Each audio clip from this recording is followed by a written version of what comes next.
मौत के मारों को तो मिल जाते हैं हजार कंधे, कौन चलता है जनाब वक्त के मारों के साथ।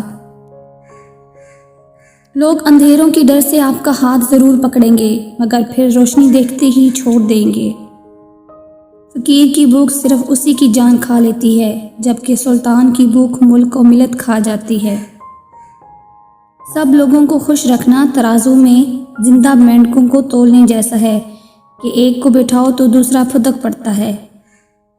किसी का सुकून छीनकर इबादतों से कफ़ारा अदा नहीं किया जा सकता। अपनी ज़बान की तेज़ी उस पर मत आज़माओ जिसने तुम्हें बोलना सिखाया। इख्तियार, ताकत और दौलत ऐसी चीज़ें हैं जिनके मिलने से लोग बदलते नहीं, बेनकाब हो जाते हैं। सारी दुनिया के सारे लोग तुझे अपने फ़ायदे के लिए चाहते हैं, सिर्फ तेरा रब ही है जो तुझे तेरे फ़ायदे के लिए चाहता है। अच्छे लोगों का तुम्हारी ज़िंदगी में आना तुम्हारी किस्मत होती है और उन्हें संभाल कर रखना तुम्हारा हुनर। हर तारीक रात के बाद सुबह ने नमूदार होना ही है, इसलिए पुरुम्मीद रहो। अल्लाह पाक को पुरुम्मीद लोग बहुत पसंद हैं। उन लोगों को खोने से डरो जिनके नज़दीक दोस्ती के रिश्ते खून के रिश्तों से ज़्यादा अजीज़ हों।